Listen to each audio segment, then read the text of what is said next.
సంవత్సర కాల బైబిల్ పఠన ప్రణాళికలో 242వ రోజు ఆగస్ట్ 29వ తారీఖు. ఈనాటి అనుదిన బైబిల్ పఠనములో 2 అధ్యాయములు పరిశుద్ధ గ్రంథములోని పాత నిబంధన గ్రంథము నుండి నెహెమ్యా 8వ అధ్యాయము మరియు 9వ అధ్యాయము. ఈనాటి భాగములోని 2 అధ్యాయములలో మొదటి అధ్యాయము నెహెమ్యా 8వ అధ్యాయంలో ఉన్న 18 వచనములు. 7వ నెల రాగా ఇశ్రాయేలీయులు తమ పట్టణములలో నివాసులైయుండిరి. అప్పుడు ఈ జనులందరూ ఏక మనస్కులై నీటి గుమ్మము ఎదుటనున్న మైదానమునకు వచ్చి యెహోవా ఇశ్రాయేలీయులకు ఆజ్ఞాపించిన మోషే ధర్మశాస్త్ర గ్రంథమును తెమ్మని ఎజ్రా అను శాస్త్రితో చెప్పగా, యాజకుడైన ఎజ్రా 7వ మాసము మొదటి దినమున చదవబడు దాని గ్రహింప శక్తిగల స్త్రీ పురుషులు కలిసిన సమాజమంతటి ఎదుటను ఆ ధర్మశాస్త్ర గ్రంథమును తీసుకుని వచ్చి నీటి గుమ్మము ఎదుటనున్న మైదానములో ఉదయము మొదలుకొని మధ్యాహ్నము వరకు నిలుచున్న ఆ స్త్రీ పురుషులకును తెలివితో వినగల వారికందరికిని చదివి వినిపించుచూ వచ్చెను. ఆ జనులందరూ ధర్మశాస్త్ర గ్రంథమును శ్రద్ధతో వినిరి. అంతటా శాస్త్రియగు ఎజ్రా ఆ పని కొరకు కర్రతో చేయబడిన ఒక పీఠము మీద నిలువబడెను. మరియు అతని దగ్గర కుడిపార్శ్వమందు మత్తిత్యా, షెమా, అనాయా, ఊరియా, హిల్కీయా, మయసేయా అనువారును, అతని ఎడమ పార్శ్వమందు పెదాయా, మిషాయేలు, మల్కీయా, హాషూము, హష్బద్దానా, జకర్యా, మెషుల్లాము అనువారును నిలిచియుండిరి. అప్పుడు ఎజ్రా అందరికంటే ఎత్తుగా నిలవబడి జనులందరూ చూచుచుండగా గ్రంథమును విప్పెను. విప్పగానే జనులందరూ నిలువబడిరి. ఎజ్రా మహాదేవుడైన యెహోవాను స్తుతింపగా జనులందరూ తమ చేతులెత్తి ఆమేన్ ఆమేన్ అని పలుకుచు నేలకు ముఖములు వంచుకుని యెహోవాకు నమస్కరించిరి. జనులు ఈలాగు నిలవబడుచుండగా యేషూవ, బానీ, షేరేబ్యా, యామీను, అక్కూబు, షబ్బెతై, హోదీయా, మైసేయా, కెలీటా, అజర్యా, యోజాబాదు, హానాను, పెలాయాలును, లేవీయులను ధర్మశాస్త్రము యొక్క తాత్పర్యమును తెలియజెప్పిరి.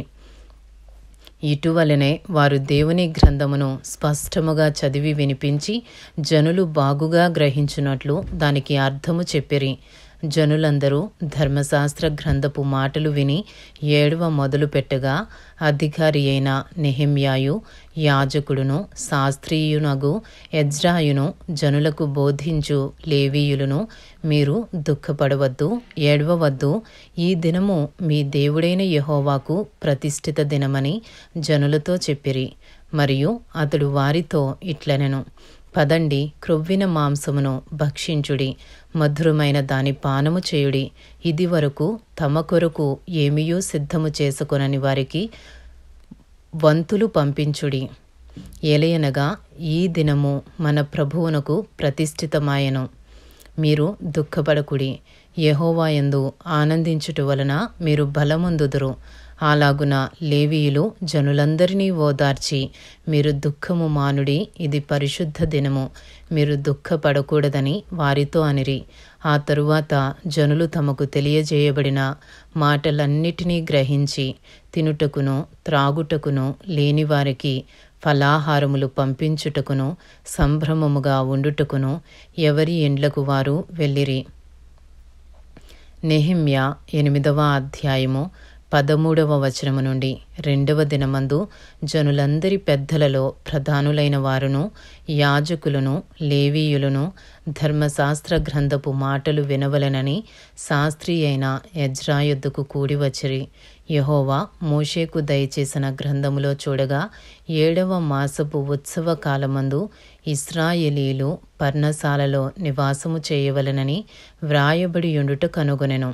మరియు వారు తమ పట్టణములన్నిటిలోనూ యెరూషలేములోనూ ప్రకటన చేసి తెలియవలసినదేమనగా, మీరు పర్వతమునకు పోయి ఒలీవ చెట్ల కొమ్మలను, అడవి ఒలీవ చెట్ల కొమ్మలను, గొంజి చెట్ల కొమ్మలను, ఈత చెట్ల కొమ్మలను, గుబురుగల వేరువేరు చెట్ల కొమ్మలను తెచ్చి వ్రాయబడినట్లుగా పర్ణశాలలు కట్టవలెను. ఆ ప్రకారమే జనులు పోయి కొమ్మలను తెచ్చి జనులందరూ తమ తమ ఇండ్ల మీదను, తమ లోగిళ్లలోనూ, దేవ మందిరపు ఆవరణములోనూ, నీటి గుమ్మపు వీధిలోనూ, ఎఫ్రాయిము గుమ్మపు వీధిలోనూ పర్ణశాలలు కట్టుకొనిరి. మరియు చెరలో నుండి తిరిగి వచ్చిన వారి సమూహమును పర్ణశాలలు కట్టుకుని వాటిలో కూర్చుండిరి. నూను కుమారుడైన యెహోషువ దినములు మొదలుకొని అది వరకు ఇశ్రాయేలీలు అలాగున చేసియుండలేదు. అప్పుడు వారికి బహు సంతోషము పుట్టెను. ఇదియుగాక మొదటి దినము మొదలుకొని కడదినము వరకు అనుదినము ఎజ్రా దేవుని ధర్మశాస్త్ర గ్రంథమును చదివి వినిపించుచూ వచ్చెను. వారు ఈ ఉత్సవమును 7 దినముల వరకు ఆచరించిన తరువాత విధి చొప్పున 8వ దినమున వారు పరిశుద్ధ సంఘముగా కూడుకొనిరి. ఇంతటితో నెహెమ్యా 8వ అధ్యాయములో ఉన్న 18 వచనములు పూర్తి చేయబడినవి. ఈనాటి భాగములోని 2 అధ్యాయములలో 2వ అధ్యాయము, నెహెమ్యా 9వ అధ్యాయములో ఉన్న 37 వచనములు. ఈ నెల 24వ దినమందు ఇశ్రాయేలీలు ఉపవాసముండి గోనె పట్టలు కట్టుకుని తల మీద ధూళి పోసుకుని కూడి వచ్చిరి.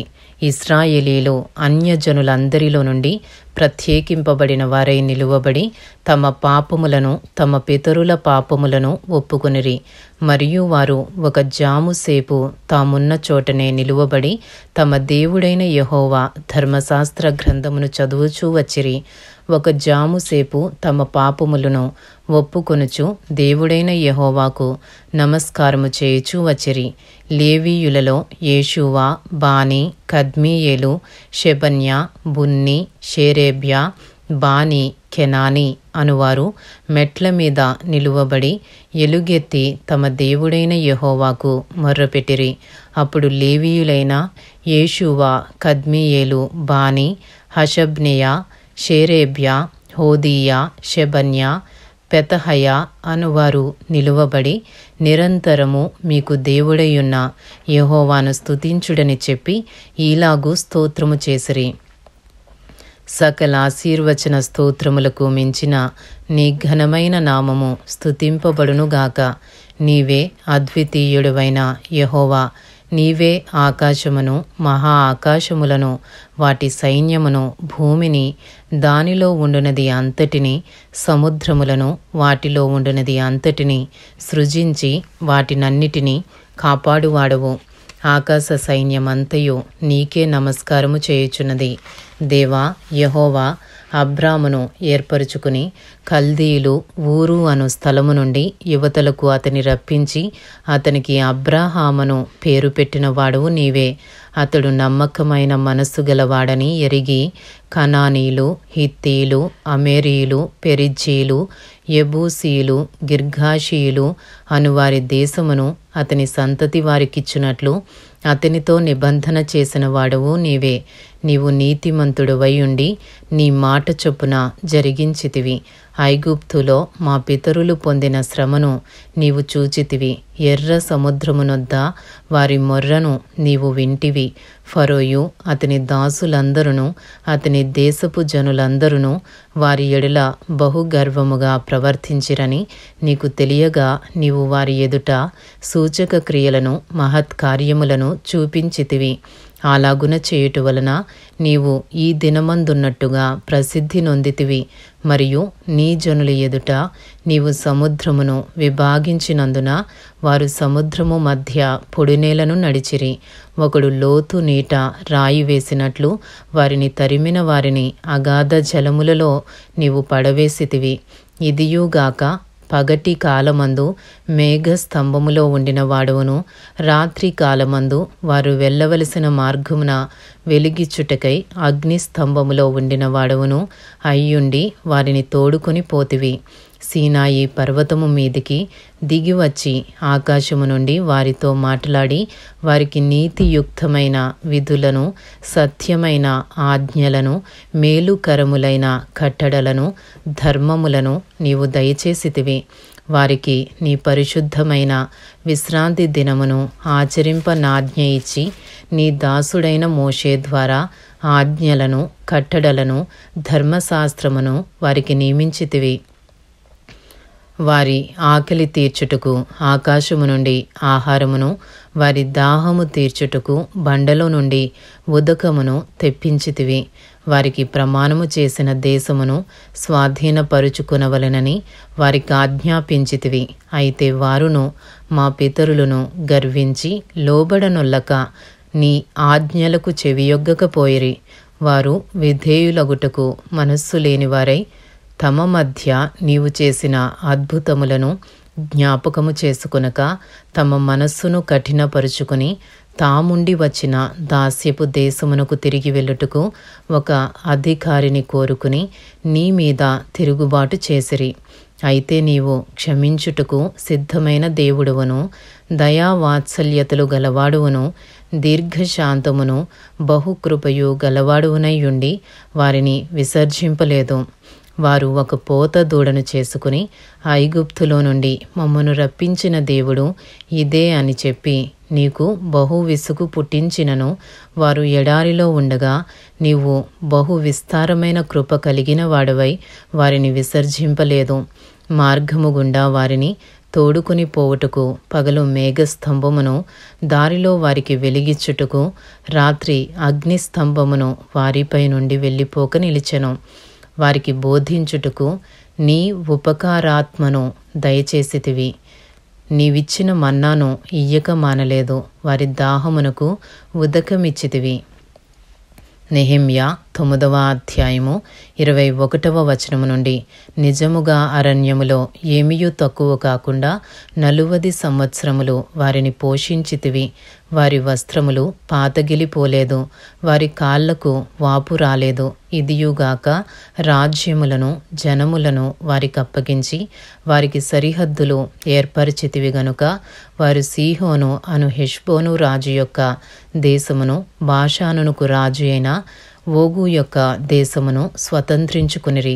వారి సంతతిని ఆకాశపు నక్షత్రములంతా విస్తారముగా చేసి ప్రవేశించి స్వతంత్రించుకున్నట్లు వారి పితరులకు నీవు వాగ్దానము చేసిన దేశములోనికి వారిని రప్పింపగా ఆ సంతతి వారు ప్రవేశించి ఆ దేశమును స్వతంత్రించుకునిరి. నీవు కనానీయులను, ఆ దేశవాసులను జయించి తమకు మనస్సు వచ్చినట్లు చేయుటకు వారి రాజులను, ఆ దేశ జనులను వారి చేతికి అప్పగించితివి. అప్పుడు వారు ప్రాకారములు గల పట్టణములను, ఫలవంతమైన భూమిని స్వాధీనపరుచుకుని సకలమైన పదార్థములతో నిండియున్న ఇండ్లను, త్రవ్విన బావులను, ద్రాక్ష తోటలను, ఒలీవ తోటలను, బహు విస్తారముగా ఫలించు చెట్లను వశపరుచుకొనిరి. అలాగున వారు తిని తృప్తి పొంది మదించి నీ మహోపకారమును బట్టి బహుగా సంతోషించిరి. అయినను వారు అవిధేయులై నీ మీద తిరుగుబాటు చేసి నీ ధర్మశాస్త్రమును లక్ష్యపెట్టక త్రోసివేసి నీ తట్టు తిరగవలెనని తమకు ప్రకటన చేసిన నీ ప్రవక్తలను చంపి నీకు బహుగా విసుగు పుట్టించిరి. అందుచేత నీవు వారిని వారి శత్రువుల చేతికి అప్పగించితివి. ఆ శత్రువులు వారిని బాధింపగా శ్రమకాలమందు వారు నీకు మొర్రపెట్టినప్పుడు ఆకాశమందుండు నీవు ఆలకించి వారి శత్రువుల చేతిలో నుండి వారిని తప్పించుటకై నీ కృపా సంపత్తిని బట్టి వారికి రక్షకులను దయచేసితివి. వారు నెమ్మది పొందిన తరువాత నీ ఎదుట మరలా ద్రోహులు కాగా నీవు వారిని వారి శత్రువుల చేతికి అప్పగించితివి. వీరు వారి మీద అధికారము చేసిరి. వారు తిరిగి వచ్చి నీకు మొర్ర పెట్టినప్పుడు ఆకాశమందుండు నీవు ఆలకించి నీ కృప చొప్పున అనేక మారులు వారిని విడిపించితివి. నీ ఆజ్ఞలను, విధులను ఒకడు ఆచరించిన ఎడల వాటి వలన వాడు బ్రతుకును గదా. వారు మరలా నీ ధర్మశాస్త్రమును అనుసరించి నడుచునట్లు నీవు వారి మీద సాక్ష్యము పలికినను వారు గర్వించి నీ ఆజ్ఞలకు లోబడక నీ విధుల విషయంలో పాపులై నిన్ను తిరస్కరించి తమ మనస్సును కఠినపరుచుకుని నీ మాట వినకపోయిరి. నీవు అనేక సంవత్సరములు వారిని ఓర్చి నీ ప్రవక్తల ద్వారా నీ ఆత్మచేత వారి మీద సాక్ష్యము పలికితివి గాని వారు వినకపోయిరి. కాగా నీవు ఆయా దేశములలోనున్న జనుల చేతికి వారిని అప్పగించితివి. అయితే నీవు మహోపకారివైయుండి వారిని బొత్తిగా నాశనము చేయకయు విడిచిపెట్టకయు ఉంటివి. నిజముగా నీవు కృపా కనికరములు గల దేవుడివై ఉన్నావు. చేసిన నిబంధనను నిలుపుచు కృపచూపునట్టి మహాపరాక్రమశాలినియు భయంకరుడువు నగు మా దేవా, అష్షూరు రాజుల దినములు మొదలుకొని ఈ దినముల వరకు మా మీదికిని మా రాజుల మీదికిని ప్రధానుల మీదికిని మా పితరుల మీదికిని నీ జనులందరి మీదికిని వచ్చిన శ్రమయంతయు నీ దృష్టికి అల్పముగా ఉండకుండును గాక. మా మీదికి వచ్చిన శ్రమలన్నిటినీ చూడగా నీవు న్యాయస్థుడివే. నీవు సత్యముగానే ప్రవర్తించితివి కానీ మేము దుర్మార్గులమైతిమి. మా రాజులు గాని మా ప్రధానులు గాని మా యాజకులు గాని మా పితరులు గాని నీ ధర్మశాస్త్రముననుసరించి నడువలేదు. నీవు వారి మీద పలికిన సాక్ష్యములనైనను నీ ఆజ్ఞలనైనను వారు వినకపోయిరి. వారు తమ రాజ్య పరిపాలనా కాలమందు నీవు తమ ఎడల చూపించిన గొప్ప ఉపకారములను తలంచక నీవు వారికిచ్చిన విస్తారమగు ఫలవంతమైన భూమిని అనుభవించియుండియు నిన్ను సేవింపకపోయిరి. తమ చెడు నడతలు విడిచి మారు మనసు పొందరైరి. చిత్తగించుము, నేడు మేము దాస్యములో ఉన్నాము. దాని ఫలమును దాని సమృద్ధిని అనుభవించినట్లు నీవు మా పితరులకు దయచేసిన భూమియందు మేము దాసులమై ఉన్నాము. మా పాపములను బట్టి నీవు మా మీద నియమించిన రాజులకు అది అతి విస్తారముగా ఫలమిచ్చుచున్నది. వారు తమకిష్టము వచ్చినట్లు మా శరీరముల మీదను మా పశువుల మీదను అధికారము చూపుచున్నారు గనుక మాకు చాలా శ్రమలు కలుగుచున్నవి. ఇంతటితో నెహెమ్యా 9వ అధ్యాయములో ఉన్న 37 వచనములు పూర్తి చేయబడినవి. ఈనాటి భాగములోని 2 అధ్యాయములు నెహెమ్యా 8వ అధ్యాయము మరియు 9వ అధ్యాయము పూర్తి చేయబడినవి. Thank you lord.